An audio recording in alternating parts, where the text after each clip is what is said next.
Voilà, bonjour à tous. Donc aujourd'hui, le titre est Deux villes, deux chants, vengeance ou pardon. Prions. Éternel, de nous de saisir ces deux villes qui veulent des fois se dresser dans nos vies, également dans nos nations. De nous de choisir la cité de Dieu, dans le nom de Jésus-Christ. Amen. Car effectivement, il y a deux façons de vivre en société. On a soit un cahier avec des dettes, soit un livre de grâce. Et certains tiennent une comptabilité très précise.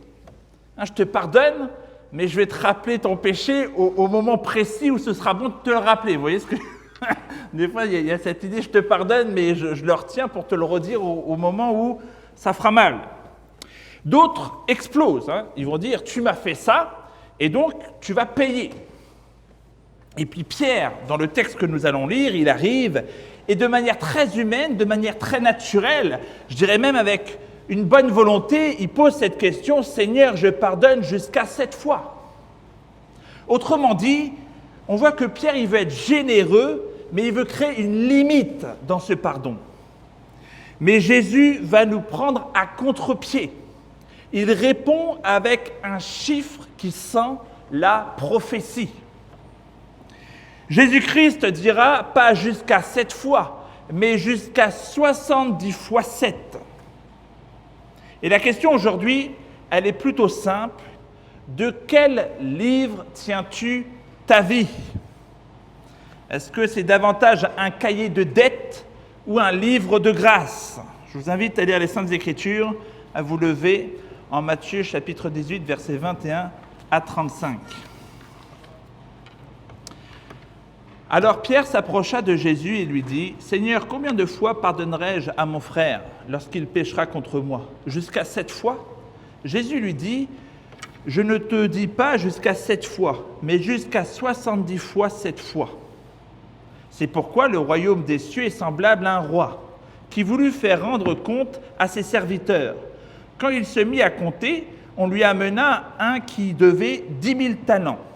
Comme il n'avait pas de quoi payer, son maître ordonna de le vendre, lui, sa femme et ses enfants, et tout ce qu'il avait, afin de payer la dette. Le serviteur se jeta à terre, se prosterna devant lui et dit « Seigneur, prends patience envers moi et je te payerai tout. » Touché par compassion, le maître de ce serviteur le laissa aller et lui remit la dette. En sortant, ce serviteur trouva un de ses compagnons qui lui devait 100 deniers, donc c'est beaucoup moins. Il le saisit et le serrait à la gorge en disant « Paye ce que tu me dois ». Son compagnon se jeta à ses pieds et le suppliait « Prends patience envers moi et je te payerai ». Mais lui ne voulut pas. Il alla le jeter en prison jusqu'à ce qu'il paye tout ce qu'il devait. Ses compagnons, voyant ce qui arrivait, furent profondément attristés. Ils allèrent raconter à leur maître tout ce qui s'était passé. Alors le maître fit appeler ce serviteur et lui dit « Méchant serviteur, je t'avais remis en entier ta dette parce que tu m'en avais supplié. Ne devrais-tu pas avoir pitié de ton compagnon comme j'ai eu pitié de toi ?» Et son maître, irrité, le livra au bourreau jusqu'à ce qu'il ait payé tout ce qu'il devait. C'est ainsi que mon Père céleste vous traitera si chacun de vous ne pardonne à son frère de tout son cœur. Je vous invite à vous asseoir. Vous avez compris, il y a comme deux scènes ici dans le texte. La première, c'est Pierre qui pose cette question de quota. Combien de fois dois-je pardonner à mon frère ? Et Jésus répond 70 fois 7, et ensuite il explique cela à travers une parabole. Donc il y a un roi qui veut régler les comptes, on amène un serviteur avec 10 000 talents, donc c'est une dette en réalité gigantesque, donc c'était impayable. Et le roi, donc il ordonne la vente, il y a une ruine totale, et le serviteur s'effondre, il lui dit « Prends patience et je te rembourserai ». Et là, surprise, le roi il a compassion. Il le relâche et il lui remet toute sa dette. Mais maintenant, il y a cette deuxième dette qui est décrite dans le texte. Il y a une deuxième réaction. Le même serviteur sort et trouve un collègue à lui qui lui doit 100 deniers. C'est comme si c'était 1000 fois moins important que la dette qu'on lui avait remise. Donc c'était une toute petite dette. Il l'attrape à la gorge et lui dit « paye ». Et l'autre le supplie avec les mêmes mots. Il emploie exactement les mêmes mots que lui avait demandé au roi. « Prends patience ». Et il refuse et le jette en prison. Et donc, il y a tous les autres qui le voient et qui le disent au roi, et le roi il convoque et il lui dit « Méchant serviteur, je t'ai remis cette dette, et toi, tu devais avoir aussi compassion vis-à-vis de quelqu'un qui avait une dette envers toi. » Donc, il le livra au geôlier jusqu'au paiement. Et Jésus conclut « Ainsi, mon Père céleste vous fera, si chacun ne pardonne pas à son frère de tout son cœur. » Donc, ce texte nous donne 3 certitudes. La première, on va le voir, Jésus annonce une nouvelle ère à travers ce chiffre. Le royaume est une grande remise, 70, 7. Ensuite, il fonde une fraternité. Donc, il y a comme une cité où il souhaite dans cette cité, non pas des gens méchants qui vont attraper les autres par la gorge, non pas de la vengeance, mais plutôt, globalement, quelque chose qui tend vers le pardon. Et ensuite, enfin, il lance un avertissement. Refuser de pardonner, c'est choisir de se jeter dans les geôliers. Donc Pierre veut une mesure. Et Jésus va le reprendre avec un chiffre qui pointe, lui, une époque. Pierre demande combien de fois je dois pardonner. Et Jésus répond 77 fois. Et on comprend que ce chiffre veut dire quelque chose de bien plus grand. Ce n'est pas simplement un chiffre que Jésus-Christ donne au hasard. Il y a quelque chose de plus profond qu'il faut comprendre. Donc c'est un chiffre symbolique qui revient dans les Saintes Écritures plusieurs fois. Et l'une des fois où ce chiffre vient, c'est dans le livre de Daniel. Dans Daniel 9, Daniel était en exil, il lit le prophète Jérémie et comprend qu'il y a 70 ans de captivité qui touchent à terme. Vous vous souvenez, Daniel, on l'avait vu l'année dernière, mais Daniel, il était dans le royaume d'Israël, et donc on l'a pris, on l'a amené en Babylonie, et lui, il est en train de lire un prophète, il va dire « il nous reste 70 ans, et après, on va voir la délivrance ». Alors, il fait ce qu'un croyant, quand il comprend que Dieu agit, il va faire. Il va prier, il va jeûner, et il va confesser son péché ainsi que celui de son peuple. Et là, il y a Gabriel qui vient à sa rencontre et qui lui dit pas seulement 70 ans, mais 70 semaines, c'est-à-dire 70 fois 7. Et Daniel 9, 24 dit que Dieu va faire une fin. Il va faire une fin pour traiter le péché, il va expier l'iniquité et il va amener une justice éternelle. Donc 70 fois 7, c'est l'annonce d'un moment où Dieu va enfin régler le problème le plus profond de notre humanité, le péché. Alors quand Jésus dit 70 fois 7 à Pierre, il lui dit « Pierre, tu poses ta question au moment où Dieu ouvre la grande rémission. C'est le moment où Jésus-Christ va aller à la croix. » Et donc il donne ce signe qui avait été donné à Daniel. Donc tu veux compter tes pardons, mais moi je te dis que Dieu est en train de compter les derniers pas avant la grande libération de la croix. Donc pour dire les choses simplement, il y a Pierre qui commence à compter, il veut prendre sa calculatrice et il veut compter lui le nombre de péchés. Et Jésus, lui, il sert en réalité le calendrier du salut. C'était annoncé notamment dans Daniel. Le salut arrive. Donc la parabole prouve ce que Jésus veut dire. Il y a comme 2 dettes et il y a 2 mondes. Car pour que personne ne rate le sens de ce qu'il est en train de dire, Jésus raconte une parabole. Il y a une dette immense. 10 000 talents impayables, ça représente un petit peu notre situation devant Dieu. Il y a une culpabilité réelle. À chaque fois que tu pêches, il y a comme une dette qui augmente. Bon, je ne sais pas, il y a un dessin animé que j'avais vu, c'est peut-être un peu compliqué là, mais c'est Hunter x Hunter, et il y a un bonhomme, quand il tape, il y a comme une sorte de bestiole qui va sur lui, et à chaque fois, il y a une dette qui augmente avec le temps. Donc c'est quelque chose qui fait qu'à chaque fois que tu pêches, il y a comme tes dettes qui augmentent de jour en jour. Et donc, à la fin, tu as en réalité une dette qui est impayable. C'est un poids que tu ne rattrapes pas avec des bonnes intentions. Même si tu dis « je ferai mieux », en réalité, tu ne peux pas payer cette dette. Et donc, il y a une remise totale. le roi le relâche, il le libère et il remet toute la dette. Donc ça, c'est l'évangile. Ce n'est pas un rabais qu'il est en train de faire, on n'est pas en train de parler là d'un purgatoire. Il efface la dette par sa grâce. Et ensuite, Jésus met une deuxième scène juste à côté pour que le contraste fasse très mal avec notre propre comportement. Il y a une toute petite dette de 100 deniers, et pourtant, il le prend à la gorge. Il l'amène en prison, et on voit la dureté du cœur de cet homme. Donc la première leçon que nous pouvons tirer de ce texte, c'est qu'on ne pardonne pas pour être pardonné, on pardonne parce qu'on a été déjà pardonné. Tu as goûté à la grâce de Dieu, et du coup tu fais goûter cette grâce à d'autres. Donc on ne peut pas enseigner le pardon chrétien en commençant par « soyez gentils ». On commence par « regarde le roi ». Regarde ce qu'il a fait pour toi, tu étais endetté et il t'a remis toutes tes dettes. Parce que la capacité de relâcher les autres dépend de ceci. As-tu vu la taille de ta dette qui a été remise ? Et quand tu as compris que Dieu t'a remis cet impayable, tu ne peux que relâcher ton frère pour une toute petite somme. Et c'est exactement pour ça que le roi dit « méchant serviteur ». Parce que là, on n'a pas affaire à un patron qui est un peu fatigué ou qui est un peu susceptible et qui pète un plomb. C'est quelqu'un là,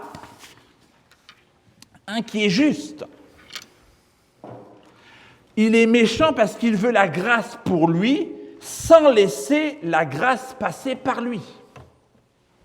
Donc, il veut être gracié sans devenir gracieux. Ensuite, le deuxième point, j'aimerais vous parler de la fraternité du royaume, d'une ville de pardon et une ville de vengeance. Jésus ne fait pas seulement des individus pardonnés, il veut aussi bâtir une maison. Il veut bâtir une église, c'est nous qui formons cette église ici. Et pour comprendre cette fraternité, Jésus nous renvoie à un vieux contraste biblique. Il y a deux villes dans la Genèse 4, avec deux principes de civilisation qui est différent. Dans Genèse 4, c'est la première ville qui naît avec le sang. Car dans Genèse 4, on n'a pas simplement un meurtre, on a une culture de meurtre qui commence. Caïn a tué son frère Abel. Puis, il nous est dit dans Genèse 4, 17, qu'il bâtit une ville. Et un peu plus loin, dans ce même chapitre, il y a Lémec. Lémec, c'est le descendant de Caïn. Et Lémec, il va chanter quelque chose. Il va chanter « Si Caïn est vengé 7 fois, Lémec le sera 77 fois. » Vous voyez ?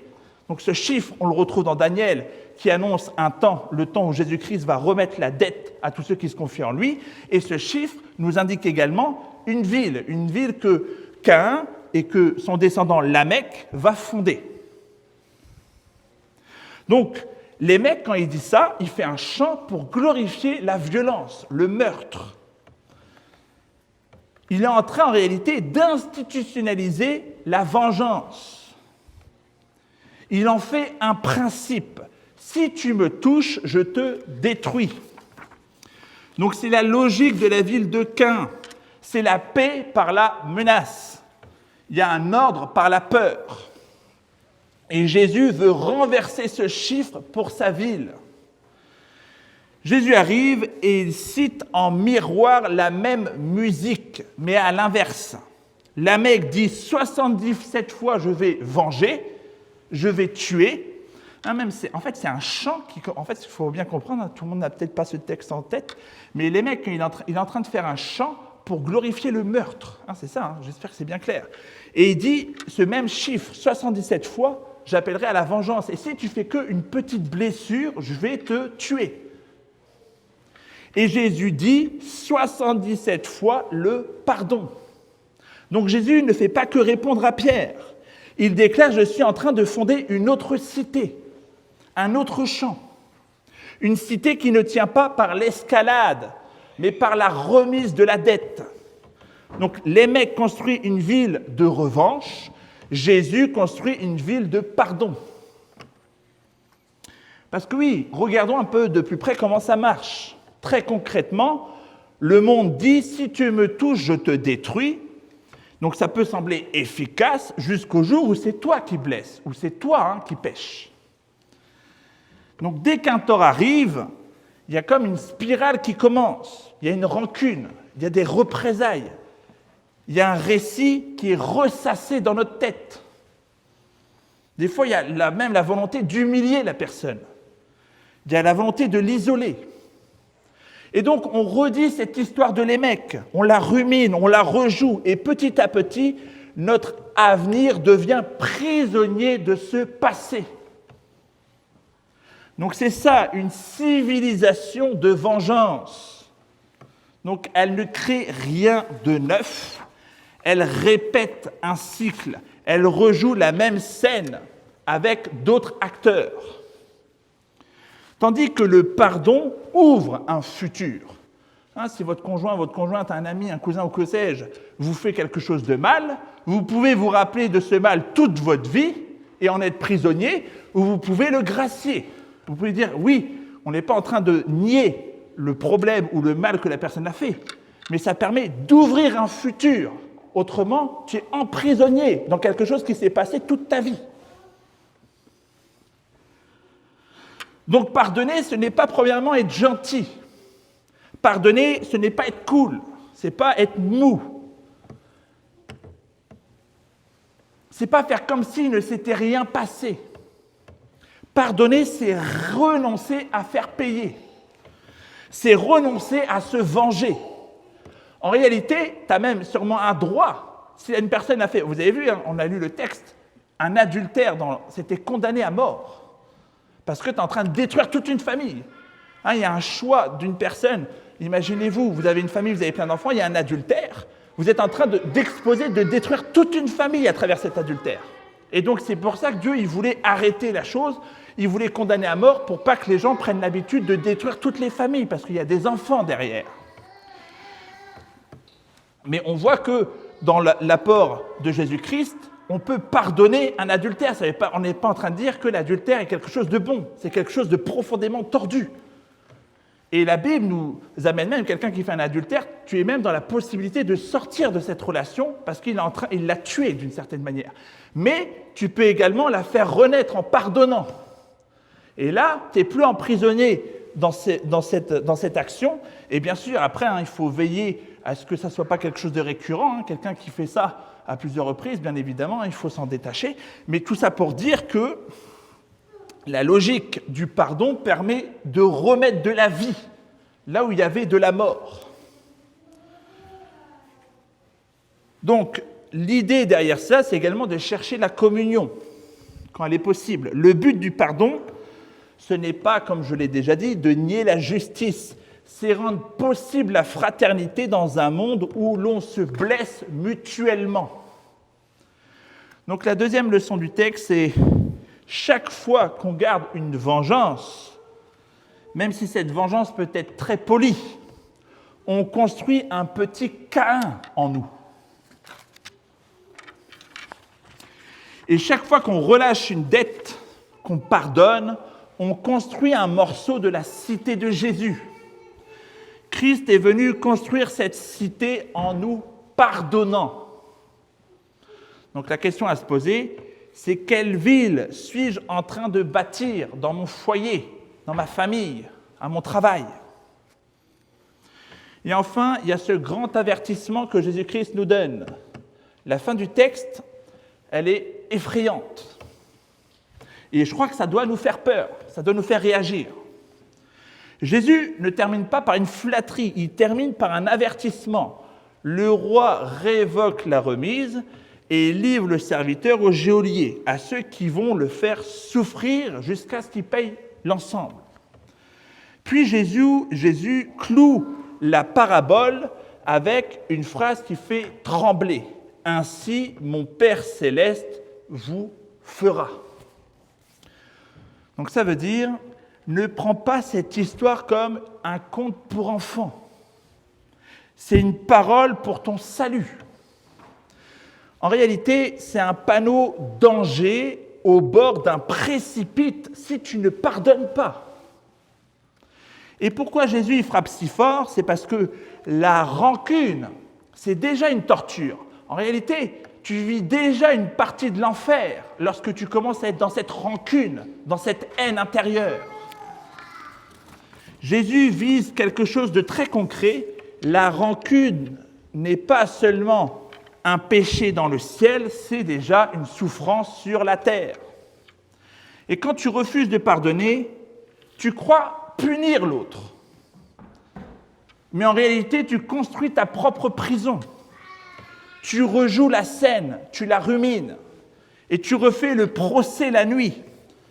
Des fois, on peut être sous la douche, on peut être en voiture, on collectionne les preuves.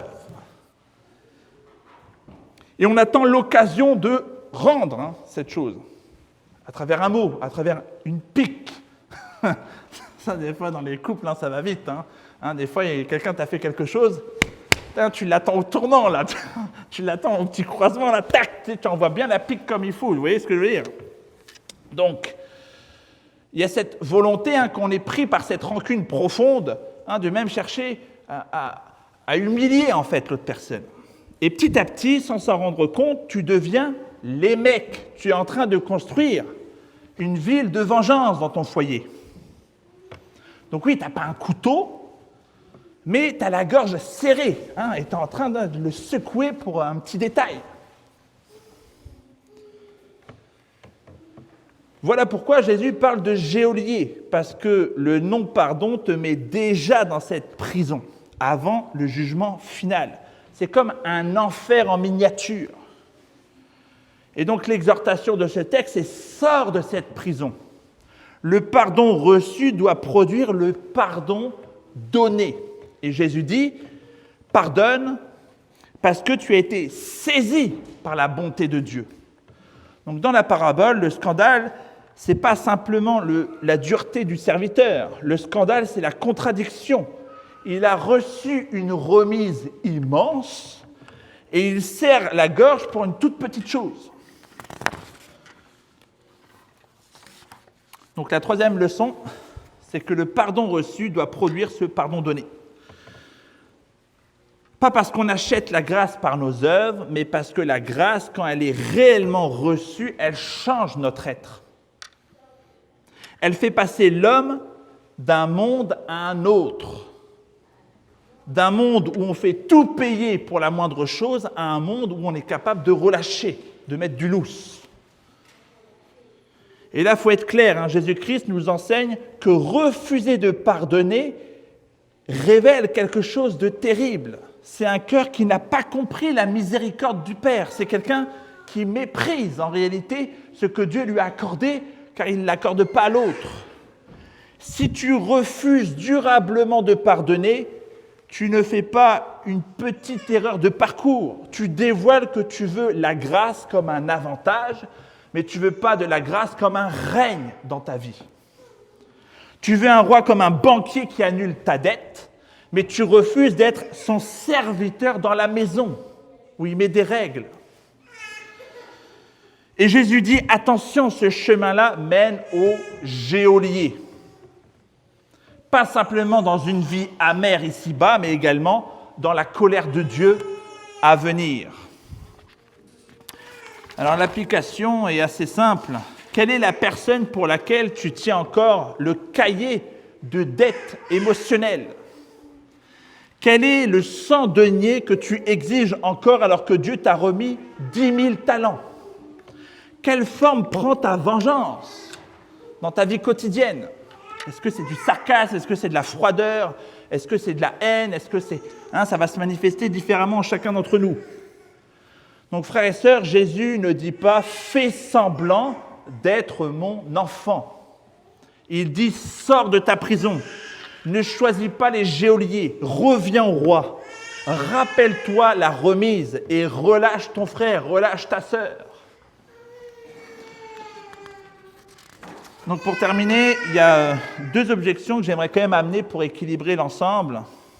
Alors, est-ce que je dois tout accepter? Ben non.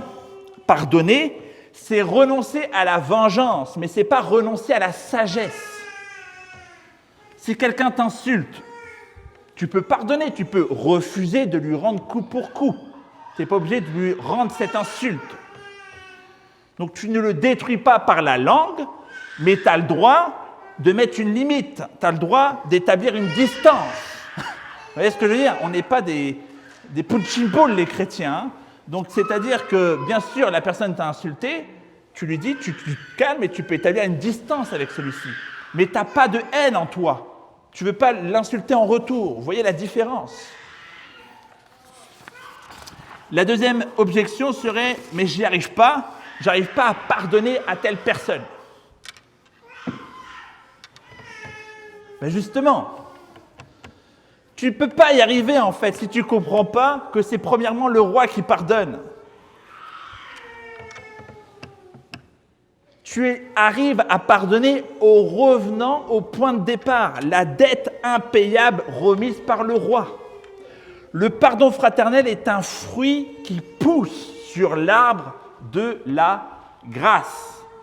Donc quand tu n'arrives pas à pardonner à quelqu'un, tu te rappelles toutes les dettes que tu as accumulées dans ta vie, que Christ a remis à la croix. Et ça nous aide à mieux établir le petit sang denier qu'on doit à quelqu'un. Donc pourquoi je mets un petit peu tout ça en avant? C'est parce qu'il peut y avoir un danger. Le danger est de croire que pardonner signifie rester exposé à un manipulateur ou à une manipulatrice, à supprimer toutes les conséquences ou encore confondre grâce avec absence de vérité. Jésus n'enseigne pas une fraternité d'exploitation. Il y en a, ils vont utiliser ces passages-là pour justifier l'infâme. Donc il ne dit pas ça pour nous mettre à c'est bon, du coup on peut tous s'exploiter les uns les autres, on va tous se pardonner. Ça, c'est utiliser un principe de Dieu pour le détourner. Et d'ailleurs, Jésus-Christ n'interdit pas la prudence, mais il n'interdit pas non plus la vérité. Et dans la maison de Dieu, il doit y avoir un ordre. C'est pour ça qu'il y a de la discipline de l'Église. Voilà, on arrive à la conclusion. Donc il y a deux cités devant nous. Il y a la cité de Lémec. Tu m'as blessé, tu vas payer, je vais te tuer. Et elle finit en chaîne, elle finit en prison, en geôlier. Donc déjà, c'est souvent le cas dans notre cœur. Et il y a la cité de Jésus. Le roi m'a remis l'impayable, alors je relâche mon frère. Donc ce n'est pas de la faiblesse, c'est en réalité un comportement qui est une filiation au Père. Le Père s'est comporté comme cela vis-à-vis de nous, donc nous nous comportons comme cela vis-à-vis des autres.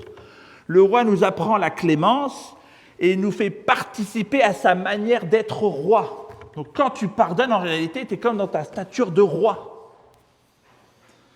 Alors aujourd'hui, ne prions pas seulement « remets-nous nos dettes », mais prions aussi comme nous les remettons aussi. Et si un nom apparaît dans ta tête, ce frère, cette sœur, ce visage, donc ne le chasse pas, c'est peut-être l'Esprit Saint qui te montre la porte de sortie de ta prison.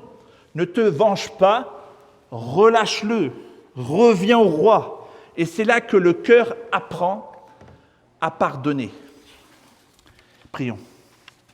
Éternel, merci de nous rappeler ce texte. Ce texte qui montre notamment un chiffre qui pointe vers l'arrivée du Messie.